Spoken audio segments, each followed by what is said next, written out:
Hello everyone, this is a video about how to respond to language analysis questions. We in the English department at Queenswood have, over the years that we've been teaching this specification, AQA, we've worked out a way of answering these kind of questions which will maximise your marks. So there's a certain process that if you follow it, it really will help you to get a higher mark for these questions than you otherwise would. So let's go through the process. First of all, what do I mean by language analysis questions? Well, in English language GCSE, there is one in each paper. In paper 1, it's question 2, which is worth 8 marks. And in paper 2, it's question 3, which is worth 12 marks. But these same skills are also relevant to questions in English literature GCSE, wherever you're given an extract or an unseen poem, and you have to analyse the language. So that's in paper 1 of English literature, where you have to write about a 19th century novel and you have to write about the Shakespeare play, and also in the unseen poetry in paper 2. So this is a very, very important skill set that I'm going through right now. It's applicable to both GCSEs and to more than one question in each.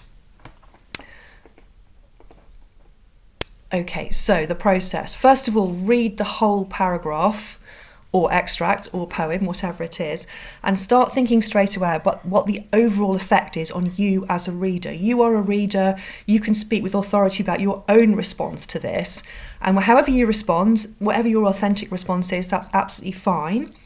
But just start thinking about what is this doing to me? What is happening to me when I read this short amount of text? And then take your highlighter pen, which you must have in the exam with you, both English language exams, both English literature exams. You must have a highlighter pen, preferably more than one, several different colours. They are so useful. Absolutely 100% make sure you have them. Take your highlighter pen and identify words and phrases that you could focus on in your response and highlight them. Don't highlight anything else, just highlight words and short phrases. And these are what you will quote in your response. If it's an 8-mark question, you need about 4. If it's a 12-mark question, about 6 is a good number. That's not a hard and fast rule, and some people would advise you to do fewer because it really is about quality of what you say rather than range, but range is important as well. So I think 4 is a good number at least, and more when you have time to. For literature, again, 6 is quite a good number if you've got the extract from Pride and Prejudice, the extract from Much Ado About Nothing. Highlight 6 words or phrases to write about. People don't write about enough, and you need to do more detailed analysis of the extract. But of course, always it depends what you do with them. You won't necessarily get a high mark just because you write about 6 details. You might get a higher mark if you write about 2 details really, really well. It's about the quality of what you say, not the quantity. Which words or phrases to choose? Choose details which you will have plenty to say about. Always look for metaphors first, metaphorical language, because there's always a lot to say about them. You can always show off when you're writing about metaphors. And metaphorical language includes similes. A simile is a kind of metaphor, and it includes personification. That's also a kind of metaphorical language. So look for the metaphors first. There might not be 4 metaphors or 6 metaphors, probably not. So you might also spot striking or unexpected word choices. You might spot groups of words that work together, like a family of words, a semantic field. You might spot sound effects, particularly in poetry. You might spot sound effects such as alliteration, sibilance, the use of plosives, the use of onomatopoeia. You might, particularly if it's Pride and Prejudice, you might find direct speech. You might notice that the character has a particular idiolect. You might notice the use of reported speech as opposed to direct speech, and you might also spot irony or comedy or satire, and these are important things to pick up. So having chosen your details, highlighted them, you're going to actually start writing your response, and you need to do all this quickly because you're under in exam conditions. So start your response with one sentence about the overall effect. Always start with the overall effect before you delve into the detail. So my example here is the T-Rex paper, which is an English language paper 1, I think from 2018. How does the writer use language here to describe the dinosaur?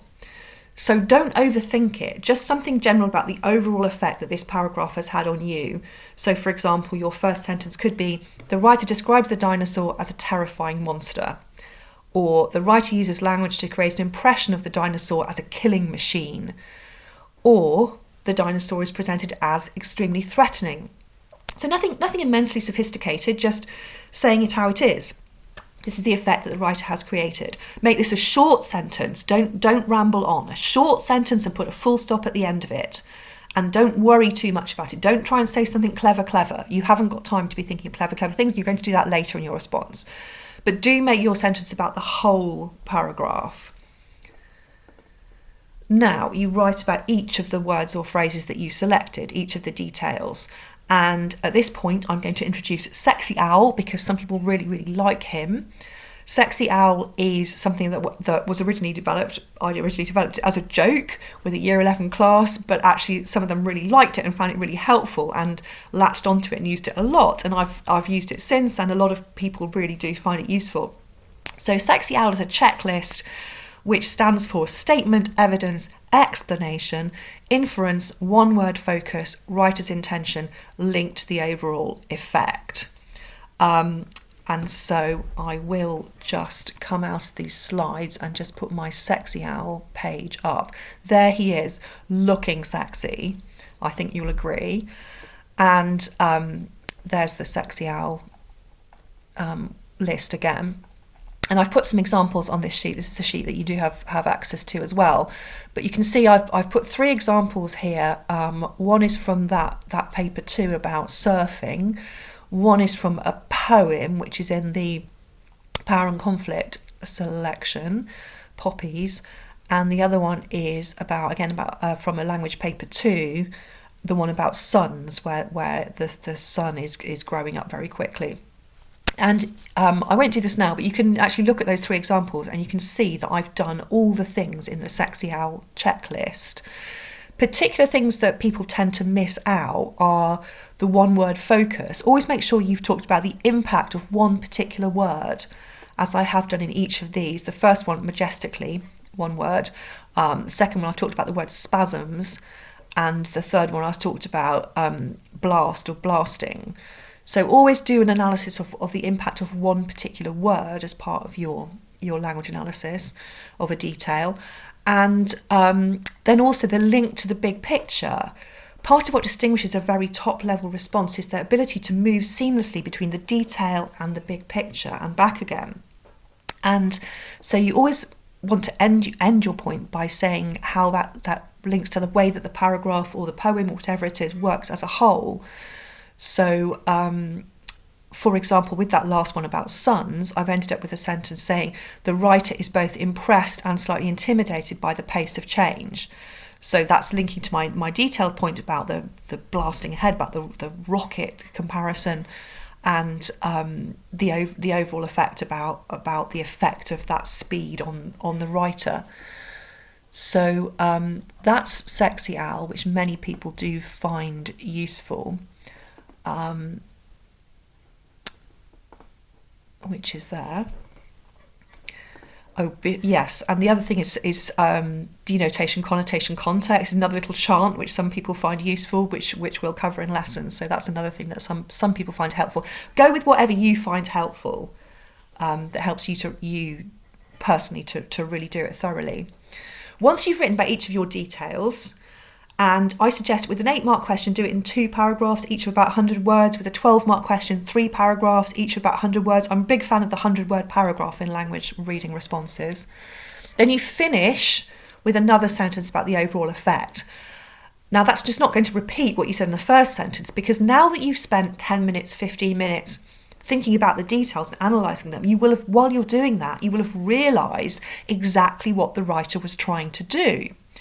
And so now when you get to the final sentence, it will be much more sophisticated than your first sentence was. You'll be able to say something clever now because we've worked it out while you were doing the analysis of the details. So for the dinosaur one, a focus of this, a good focus of this is the effect on the reader, because that's what you'll have seen what the writer is trying to do to the reader. So keep that in mind. So my examples here, you could write, the whole paragraph makes the reader empathise with Eccles' terror of the dinosaur, if you think that's the effect of the whole paragraph. Or the whole paragraph makes me wonder if the dinosaur is actually a man-made creature. This is a reading that many people have of this extract. And what I like about that as well is the use of the first person, which AQA do like. They do like to say I, me, because that's you as a reader having a genuine response to the text. And that sounds fresh and that sounds authentic. So don't shy away from using the first person in your responses. Third example, the language emphasises how heavy and powerful the dinosaur is and how easily it can kill people. So again, something a bit more sophisticated than the first sentence, which really sums up what the effect on the reader is intended to be, and the fact that you've perceived that.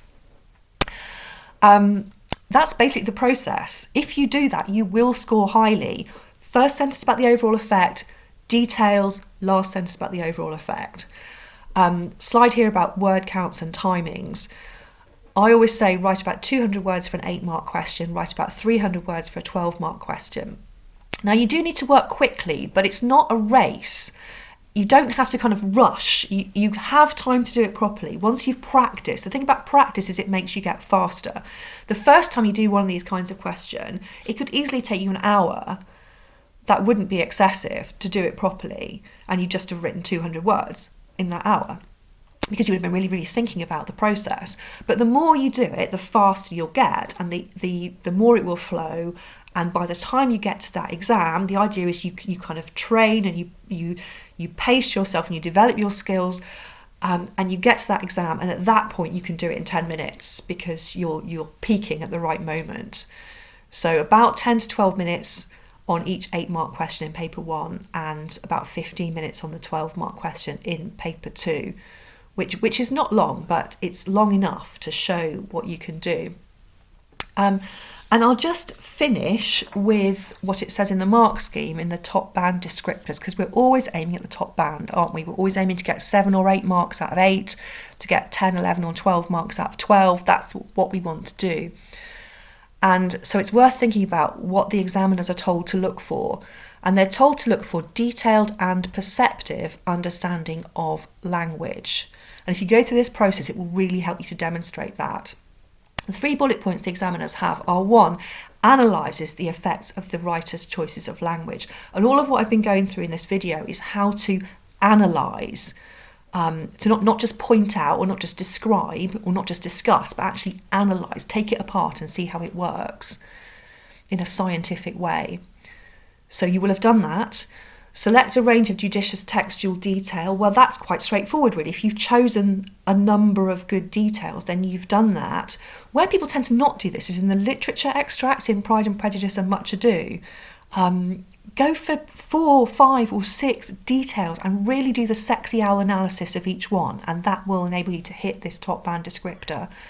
And the final bullet point for the top band is make sophisticated and accurate use of subject terminology.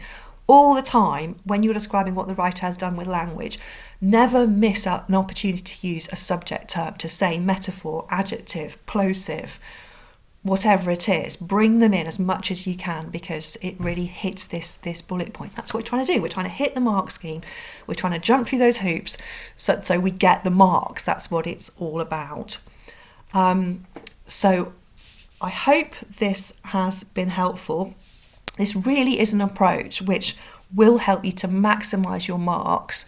So follow this advice, watch this video again, and practice. It's all about practice. It's not just about knowing how to do it. It's about getting the muscle memory of doing it on lots of different kinds of texts.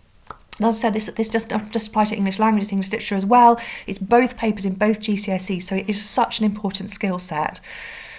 So go for it and good luck.